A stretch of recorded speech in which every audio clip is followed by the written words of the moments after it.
Hello, Courtney. This is Jeff, the garage guy. I've just completed your garage plan. I think it looks pretty nice. I hope you think the same. I'd like to take the opportunity to go over the different features and what I've designed here for your garage. From the top view, I guess the most obvious thing is the raised deck floor. I did a tan floor with a white border. Thought that would look pretty nice. One thing to consider, the white's going to get dirty looking faster than the tan, so you're obviously going to have to maybe hose that down more often than you will the tan. So, it's a matter of preference whether or not you want to put in that extra work with the garage. I do know the tan itself is a great color that hardly shows any dirt. So just something to consider. The white really does look nice, and it's probably worth the trouble. If you ever really didn't want it later, we could always swap that out for tan tiles if it presented an issue. And you can see here we got the cabinets along the back wall and the store wall going around the entire perimeter of the garage, so you can hang stuff all over the place, space it out real nice. I think that's going to work with the all the kids' toys, with the exception of maybe the John Deere riding toy. That might have to stay on the ground, but I think you should be able to get pretty much everything else but that and the lawnmower hanging up on this wall. Alright, let's take another view here. Here's the front view. Basically what I did, since we're going with what I call the economy cabinets, the ones with the unfinished interiors, that I can build with ease, with less labor. I went ahead and I made them funny shapes. I made them conform to the wall. If you look at the left side, we have 3 cabinets. The math ended up making these about 29 3/8 a piece, so they're about 29.5 inches each. These two are 16, and then it just so happens that this one falls just past this indentation in the wall.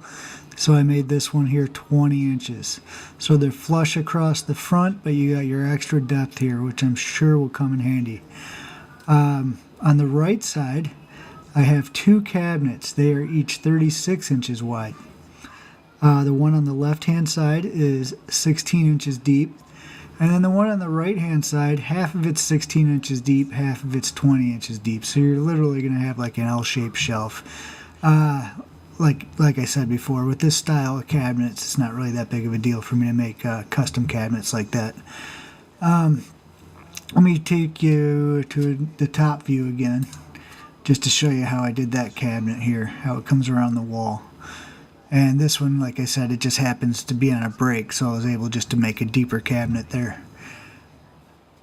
Okay, so as I mentioned before, these cabinets are unfinished in the interiors. They have the brown edge. You open them up, they're industrial grade particle board, inch thick shelves, inch thick top and bottom. These are extremely strong cabinets.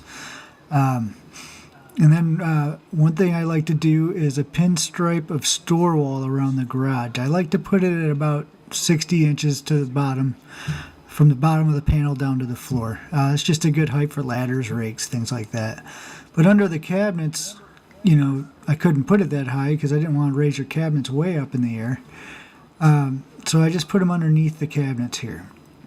And I don't really like the look of having 2 different heights unless we kind of blend it into the design. So I just went ahead and kind of did this little up angle here, just so we can get from the lower height to the upper height.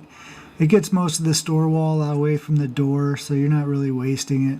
I think it'll look really neat. It'll actually, add some interest to the garage. I painted your walls kind of a Dover color. I don't plan on painting your garage unless you want me to, but I hope you don't. But I just assumed that you were going to paint your own walls, and I can change this color for you if you want to see what other colors will look like with this design. Raised deck floor, already talked about that. That's pretty much the design. Let's go talk about the pricing for a minute. I have pricing for the cabinetry. By the way, if you haven't seen the other attachment on the email, I have a printable version of this with all the pricing on it. So you can see that you can go look through the different pricing. So we have the cabinets, which includes installation and everything. The only thing it doesn't include is the optional extruded handles, which I'll talk about in a minute. We got our price for the store wall. That's the installed store wall around the entire garage perimeter. The price for the raised deck flooring and a total. And then at the very bottom after the total, I put optional extruded handles. I think those came out to $200, about $40 per cabinet for those handles. They look incredible. I really recommend them. I know they're expensive for handles, but they really do change the look of the cabinet, and they make them look pretty darn neat in my opinion. So yeah, just check this plan over. Let me know if you have any questions. Of course, I'm happy to make any changes. You can give me a call at 374-9344 or just respond back to the email jeff@thegarageguy.com. Thanks, Courtney. Look forward to hearing back.